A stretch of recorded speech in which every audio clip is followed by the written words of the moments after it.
नमस्कार, जय श्री कृष्ण। मैं ब्रजेश अत्रे। ज्योतिष टीवी में आपका स्वागत है। एक लंबे समय के बाद आज पुनः मैं आपके लिए एक कंटेंट लेके उपस्थित हुआ हूं। आज का जो मेरा विषय है यह तंत्र और ज्योतिष दोनों से रिलेटेड है। अक्सर आपने देखा होगा कि कुछ लोग बहुत जल्दी तंत्र मंत्र भूत प्रेत की बाधा इन चीजों से ग्रसित हो जाते हैं और कुछ लोगों को बिल्कुल इन चीजों से भय नहीं होता है और उन्हें कोई फर्क नहीं पड़ता, न उन पर ये चीजें बहुत ज्यादा प्रभाव डाल पाती हैं। अब इसके पीछे रहस्य क्या है, आज उसी रहस्य को एक घटना के माध्यम से मैं बताने का प्रयास करूंगा आपको। और मैं चाहता हूं कि ये जो मैं घटना आपको बताने जा रहा हूं इसको आप अपने जीवन में एक गाइडलाइन के रूप में लें और प्रयास करें कि ये गलती आपसे, आपके बच्चों से, आपके परिचित व्यक्तियों से कभी न होने पाए। अन्यथा छोटी छोटी चीजें ना जीवन में बहुत बड़ा संघर्ष और समस्या का कारण बन जाती है। ये घटना जो है ये पिछले वर्ष की है। एक कुंडली मेरे पास आई थी। उस कुंडली को मैंने देखा, एक बेटी की कुंडली थी।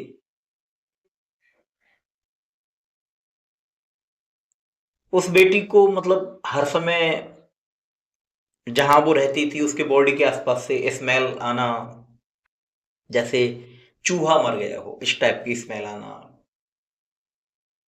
खराब स्वप्न देखना, एकाएक अ, सोते में ऐसा महसूस होना कि जैसे कोई उसके पास बैठा है या किसी ने उसका गला पकड़ लिया या छाती पे बैठा, जिसे जिसे मेडिकल साइंस की भाषा में स्लीपिंग पैरालिसिस बोलते हैं। बट वो मेडिकल साइंस का शब्द हो सकता है, उसके साथ घटनाएं कुछ अलग थी। मैंने उस बच्ची की कुंडली देखी तो मैंने उन गार्जियन से कहा कि इस बच्ची की कुंडली में, इसको हम प्रेत योग बोलें, पिशाच योग बोलें, तो ज्योतिष के एंगल से तो ऐसी कुछ समस्याएं हैं, या हम दूसरे शब्दों में ये कहें कि इस बेटी की बॉडी में कुछ ऐसी चीज, ऐसे एलिमेंट्स हैं, ऐसी कुछ स्मेल है जो पैरानॉर्मल एक्टिविटीज को, इन चीजों को अपनी ओर बहुत जल्दी आकर्षित कर सकती है एक अन्य व्यक्ति की अपेक्षा। तो उसके घर वाले जो थे वो थोड़े से अत्याधुनिक विचारधारा के थे और मेरा विचार उनको थोड़ा सा ऑर्थोडॉक्सियल लगा। खैर, मेरा काम जो है समझाने का, मैंने उनको ज्योतिष के माध्यम से समझा दिया कैसे समस्या है। तो थोड़ा सा ये बेटी जो है सफेद मीठी चीजें खा के बाहर न जाए, थोड़ा सा परफ्यूम वगैरह बहुत ज्यादा वैसा न लगाए जिसको बहुत मतलब ज्यादा स्मेल मतलब उसमें परफ्यूम बहुत ज्यादा हार्ड हो, बहुत ज्यादा सुगंधित हो, ऐसी चीजों से थोड़ा सा बचे। विशेष रूप से जब वो अकेली यात्रा कर रही हो या जहां भी वो जाती हो वहां पर कहीं रास्ते में कोई नदी या शमशान इत्यादि का अगर रास्ता हो, वो अकेली है, तो ऐसे कार्यों को वो न करे, बहुत कम सा इस्तेमाल करे। तो ये बहुत सारे खैर प्रिकॉशंस मैंने उनको दिए। थोड़ा सा मैं आपको यहाँ पर एक चीज बताने का प्रयास करूंगा कि ये प्रेत योग पिशाच योग कुंडली में होता क्या है। देखिए, कुंडली में 3 पापक ग्रह हम मानते हैं ज्योतिष शास्त्र के अनुसार, राहु केतु शनि। और जब ये तीनों का ही कोई कॉम्बिनेशन आपस में चाहे गोचर में बन जाए या किसी की जन्म पत्रिका में बन जाए, तो अक्सर उस व्यक्ति के साथ ऐसी समस्याएं होती हैं। जैसे शनि राहु की युति बन जाए, शनि केतु की युति बन जाए, दृष्टि बन जाए, इन दोनों की डिग्रियां जो हैं वो लग्न के डिग्रियों के बराबर हो जाए। मान के चलिए कि लग्न आपका 5 अंश पर है और वहां पर शनि राहु या केतु इनमें से किसी का भी जो है वो 5 अंश पर ही वहां पर है, तो वह भी एक कॉम्बिनेशन बन जाता है इसके साथ में। तो ये मैंने उनको समझाने का प्रयास किया। तो जिस जातक की कुंडली में शनि राहु का योग बन रहा हो, शनि केतु का योग बन रहा हो, दृष्टि से कनेक्टिंग आपस में हो रही हो, इनका संबंध जो है वो पंचम भाव से अष्टम भाव से बन रहा हो, शनि का, राहु का, केतु का, तो ऐसे जातक को अपने इष्ट कृपा प्राप्त करना चाहिए। भगवती दुर्गा का, अगर महिला हैं तो, पुरुष हैं तो हनुमान जी इत्यादि का, जिस जो भी आपके इष्ट हों, तो उसके अकॉर्डिंग आप इसको, इष्ट का बल आपके पास होना चाहिए। क्योंकि अगर वह नहीं होगा तो निश्चित रूप से आप इस प्रेत दोष के, इस पिशाच दोष के, इस प्रेत श्राप के आप शिकार हो जाएंगे। और यही दोष उस बेटे की कुंडली में था जिसको मैंने मना किया था। कोई बात नहीं, उसके बाद वो लोग चले गए मेरे पास से। बाद में अभी 2 माह पहले इस पीरियड में उस बच्ची की शादी भी हो गई। अभी 2 माह पहले उसके फादर का कॉल आया मेरे पास में, उन्होंने मुझसे कहा कि पंडित जी हम बहुत परेशान हैं, बेटी बहुत परेशान है और हम आपसे मिलना चाहते हैं। तो अब बहुत सारी कुंडलियां प्रतिदिन आती हैं तो इतना ध्यान नहीं रहता है। ठीक है भाई आप आ जाइए। वो आए, बैठे, मिले, उनके साथ में उनकी जो शादीशुदा बेटी थी वो भी आई। तो चूंकि जो मेरा रेजिडेंस है, या जहाँ मैं जिस भी जगह बैठता हूँ, जहाँ पर अपने ज्योतिष वाले व्यक्तियों से मिलता हूँ, वहाँ पास में ही मेरा एक पैतृक मंदिर बना हुआ है दादाजी के जमाने से। तो लगभग 70-80 वर्ष उस जगह पूजा करते करते हम लोगों को हो गया। तो एक पॉजिटिव ऑरा, एक पॉजिटिव एनर्जी, ईश्वरीय कृपा वहाँ पर मौजूद है। तो वो बेटी जो थी वो आके तो बैठ गई, लेकिन जैसे वो वहां आके बैठी तो उसको बड़ा हल्का फुल्का सा महसूस होने लगा। तो मैंने देखा, मैंने थोड़ा सा अब प्रश्न कुंडली निकाली उसकी बच्ची की, और कुछ गुरु कृपा से मुझे ऐसा आभास हुआ कि हाँ ये बेटी जो है वो किसी न किसी प्रेत बाधा से, या मतलब मतलब ये पजेस हो चुकी है किसी चीज से। थोड़ी बहुत देर मेरी उससे बातें हुई, तो मैंने कहा मतलब कोई दिक्कत नहीं, सब सामान्य है और बेटी सही हो जाएगी। तो उसके बाद में उस बच्ची को हमने वहां से अलग बैठा दिया, और मैं उसके गार्जियन से, उसके फादर से जो है मैं बात कर रहा था। तब उन्होंने जो मुझे कहानी बताई वो बड़ी खौफनाक कहानी थी। मेरे पास से जाने के बाद उन्होंने बेटी को समझाया, लेकिन बेटी नहीं मानी, क्योंकि आधुनिक पीढ़ी जो है ये लोग मानते कहाँ हैं, सुनते सब हैं अपने गार्जियंस के, लेकिन उन चीज़ों को मानते नहीं हैं। इनकी नज़र में पुराने जो बुजुर्ग हैं, बड़े हैं, बड़े बूढ़े हैं, उनकी जो बातें हैं ना वो सिर्फ एक कपोल कल्पित कल्पना कह लीजिए, या कह लीजिए कि हाँ ठीक है अब सब इतना इंडस्ट्री हो चुका है, रोड्स बन चुके हैं, अब कहाँ ऐसी चीज़ें होंगी, इंसानों के लिए जगह नहीं है, भूत प्रेत कहाँ रहेंगे, ऐसे मतलब वाहियात टाइप की बातें मतलब लोग करते हैं। तो ऐसा ही कुछ उनकी बेटी ने उनसे कहा। तो जब वो अ, विद्यालय इत्यादि जाती थी, कहीं बाहर जाती थी, तो अक्सर वो वाइट ऊद, शायद वही बताया था उन्होंने, ये परफ्यूम उसको बहुत पसंद थी और इसको लगा के वो अक्सर जाती थी। तो पिशाच दोष, प्रेत दोष उसके उसमें पहले ही था। गोचर में भी पिछले काफी समय से ही बना हुआ है। तो वो बेटी का जो रहा, जब वो किसी चौराहे से होकर गुजर रही थी, तो वहीं पास में शमशान था। तो वहां से उसकी बॉडी की स्मेल से आकर्षित होके 2 प्रेतात्माएं उसके साथ में लग गई। जब से प्रेतात्माएं उसके साथ में लगी, तो बच्चे अक्सर खाना नहीं खाते हैं, और फास्ट फूड बहुत ज्यादा आजकल के बच्चों को प्रिय है। तो वो मीठा बहुत खाने लगी वो लड़की, मीठी चीजें यकायक उसको बहुत पसंद आने लगी, ऐसी स्थिति उसकी हुई। तो उसके घर वालों ने पहले तो ध्यान नहीं दिया, बोले हो सकता है बच्ची है, मन कर रहा होगा, लेकिन ये चीजें धीरे धीरे बढ़ने लगी। हर समय वो अपने कमरे में मतलब वेपर करती रहती थी कोई भी सुगंधित चीजें, कि मुझे यहाँ से स्मेल आ रही है जैसे कोई चूहा मर गया है, जैसे नाली की बदबू हो, इस तरह की चीजें की बदबू मुझे आ रही है, तो बार बार वो करती थी। रात में सोते समय चीखते हुए मतलब बैठ जाती थी कि मेरी छाती पर किसी ने अपना सिर रख के कोई बैठा है या कौन है क्या है, इस तरह की घटना उसके साथ हुई। तो वहीं पास में ही कोई तांत्रिक टाइप का व्यक्ति होगा, उसको उन्होंने दिखाया, उसने कोई ताबीज वाबीज उसके बांध दिया, तो उस बच्ची को जो है वो आराम हो गया। उसके बाद में वो बात आई गई हो गई, बच्ची भी स्वस्थ हो गई और उन्होंने उस बच्चे की शादी कर दी। शादी करने के बाद में जब बच्ची अपनी ससुराल गई, मैंने उसके पति की भी कुंडली देखी, तो उसमें भी वो पिशाच योग वाली जो स्थिति थी वो बनी हुई थी। तो वहां पर स्थिति ये हुई कि जब पति पत्नी साथ में लेटते, तो उसके पति को ऐसा एहसास होता कि जैसे उसको कोई धकेल रहा है उसके पास से।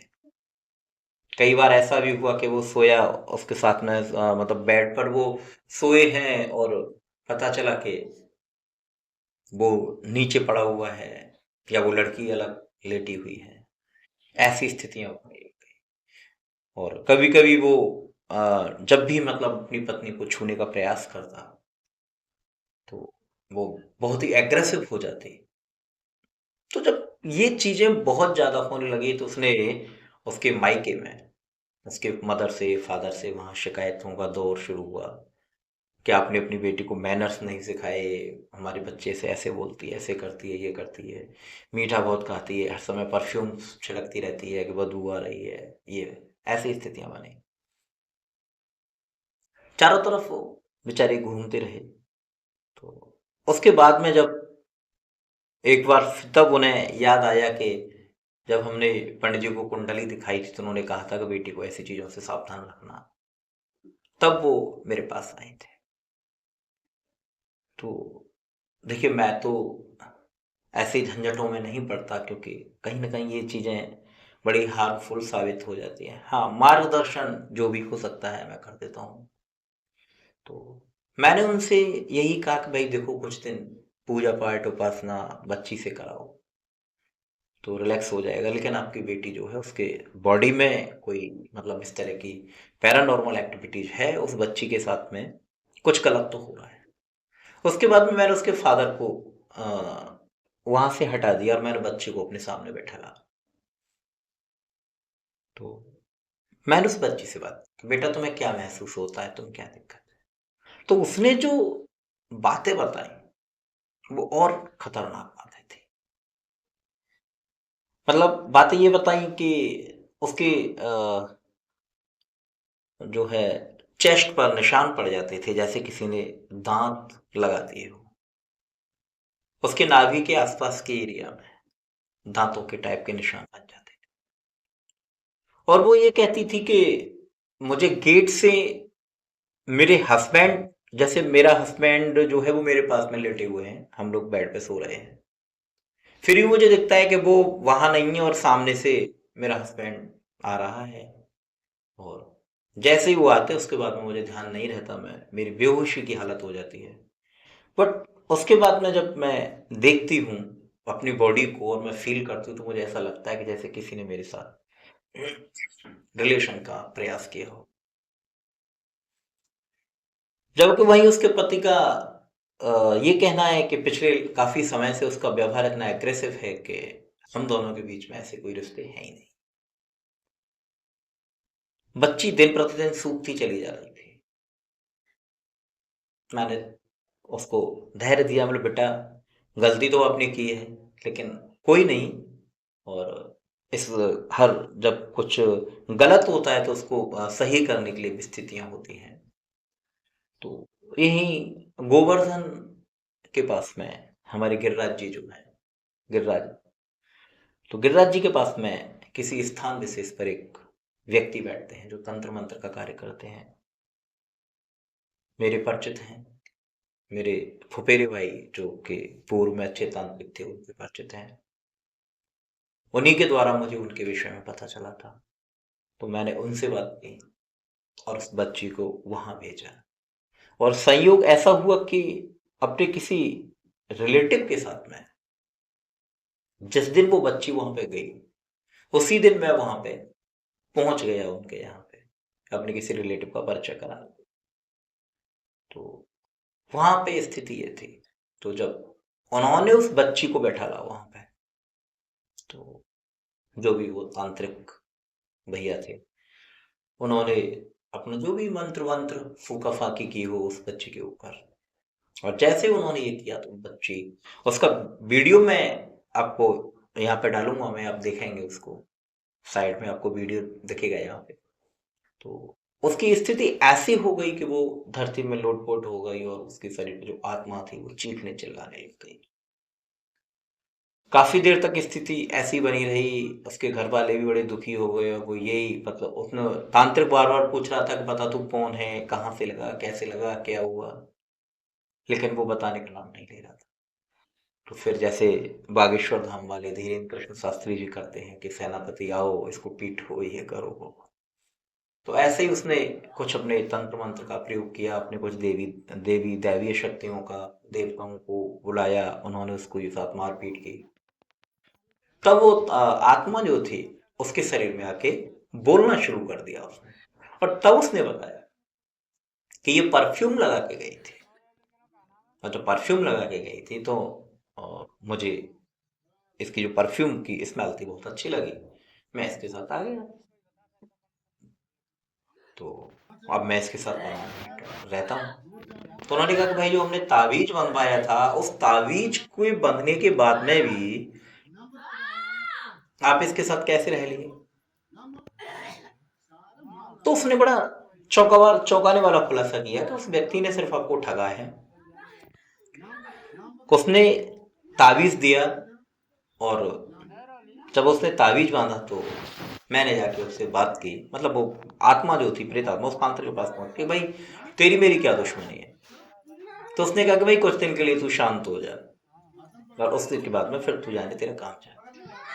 तो बोले वही हुआ, और कुछ दिनों बाद इसका जो ताबीज था वो बेकार हो गया, कि उसने टेम्परेरी उस चीज को किया था।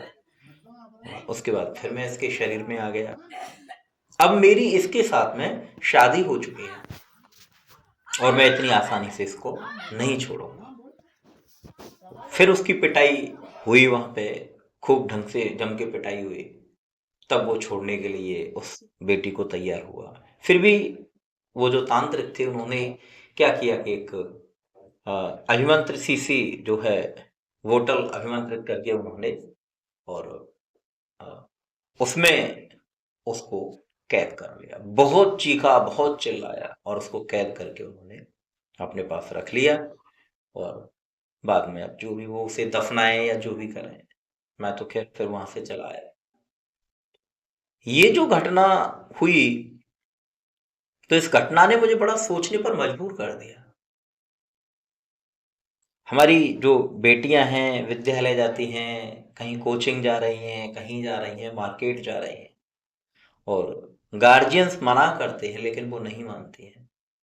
तो देखो, आप परफ्यूम लगाओ, सब लगाते हैं, हम भी लगाते हैं, लेकिन पूजा पाठ अवश्य करो। भगवती दुर्गा का जो है 32 नामावली आप करना शुरू कर दो। दुर्गा माता के 108 नाम करना शुरू कर दो। दुर्गा जी का कवच करना शुरू कर दो। तो दुर्गा चालीसा का पाठ करना शुरू कर दो, क्योंकि कोई तो ऐसी दैवीय शक्ति की कृपा होनी चाहिए जो आपको इन झंझटों से बचा सके। और विशेष रूप से जब आपकी कुंडली में प्रेत श्राप, प्रेत दोष, पिशाच योग, इस टाइप के योग बने हुए हो। क्योंकि इस टाइप के योग जब कुंडली में बनते हो और यही कंडीशन गोचर में और आ जाए, तो निश्चित रूप से आप मान के चलिए कि आपको कोई बचा नहीं पाएगा। छोटी मोटी घटना हो या बड़ी घटना हो, आपके साथ कोई ना कोई घटना अवश्य होगी। दूसरी बात, यहाँ पर जैसे, अब पहले तो लोग कॉटन इत्र में लगा के उसको कान में लगा लेते, थोड़ा बहुत इधर उधर उसको बॉडी पे लगा लेते, अब तो ये केमिकल वाले स्प्रे आ रहे हैं। तो अगर ऐसी कंडीशन है तो ये चीज जरूर आप करिए। कोई अभिमंत्रित धागा, तावीज, ये सारी चीजें आप अपने साथ से जरूर रखिए और पूजा पाठ जरूर करिए, क्योंकि ईश्वरीय कृपा ही आपको ऐसी समस्याओं से आपके जीवन में बचा सकती है। तो ये विशेष ध्यान रखें कि जब भी गोचर में शनि और राहु, शनि और केतु, शनि चंद्रमा, राहु चंद्रमा, केतु चंद्रमा, ये आपस में मिल रहे हों, लग्न की डिग्री के पास में हो, चाहे वो गोचर में हो या आपकी जन्म पत्रिका में हो, तो ऐसी कंडीशन में आपको विशेष सावधानी रखनी चाहिए। एक चीज और मैं यहां पे आपको बताना चाहूंगा, यदि आपको ऐसा लगता है या आप इतना 108 नामों वाली माता दुर्गा जी के नहीं कर पा रहे हैं, ये नहीं कर पा रहे हैं, तो भगवान भैरव का एक स्वरूप है जिसको रुर भैरव बोलते हैं। जब हम अष्ट भैरव की बात करते हैं तो भगवान भैरव का एक स्वरूप है रुर भैरव। और भूत प्रेत नाश के लिए वैसे तो भगवान भैरव जी का नाम ही काफी है, फिर भी रुरु भैरव को विशेष रूप से शास्त्रों में माना गया है। तो अगर आप कुछ नहीं कर सकते तो 11 बार, 21 बार या 108 बार पर डे आप ये एंचेंट कर लीजिए।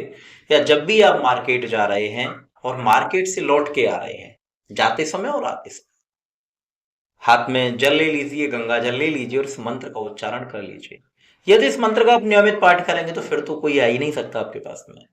बट अगर आप ऐसा नहीं करते हैं, रैंडमली आप कर रहे हैं, तो एक कटोरी में जल ले लीजिए, गंगा जल ले लीजिए और इस मंत्र का उच्चारण करके 11 बार, 21 बार, 108 बार, 51 बार और इस जल को पी लीजिए, जाने से पहले और आने से। तो ऐसी कोई भी पैरानॉर्मल एक्टिविटीज वाली जो बाधा होगी वो आपसे नहीं टकराएगी, आपसे दूर हट जाएगी, आपकी सिक्योरिटी जो है, सेफ्टी हो जाएगी। तो मंत्र जो है वो इस तरह है भगवान भैरव जी का, ओम नमो भगवते रुर्भैरवाय भूत प्रेत क्षय कुरु कुरु हुम फट स्वाहा। ओम नमो भगवते रुर्भैरवाय भूत प्रेत क्षय कुरु कुरु हुम फट स्वाहा। तो आप इस मंत्र का जप करके, आप स्त्री हो, पुरुष हो, बच्चे हो, युवा हो, वृद्ध हो, आप कोई भी, इसको करके जाइए, ऐसी चीजों से बचे रहेंगे।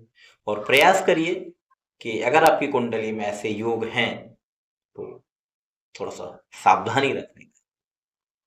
तो आज के लिए बस इतना ही, और अब डिले नहीं होगा। मेरे जो भी एपिसोड्स हैं, मेरे जो भी कंटेंट हैं, वो कंटिन्यूस आपको मिलते रहेंगे, आते रहेंगे। ज्योतिष और तंत्र मंत्र से रिलेटेड या सच्ची कहानियां, घटनाएं जो भी हैं, जो हुई हैं मेरे परिचयों के साथ में, मेरे साथ में, जिनको मैंने साक्षी हूं मैं, जिन्हें मैंने उन्हें देखा है, या जो बिल्कुल 100% निश्चित हैं, मैं उन्हीं चीजों को, श्योर है, मैं बस उन्हीं चीजों को आपके लिए लेके आता हूँ। तो आज के लिए इतना ही। अगले एपिसोड के लिए, अगले कंटेंट के लिए मैं फिर आपके सामने उपस्थित हूँ। तब तक के लिए जय श्री कृष्णा।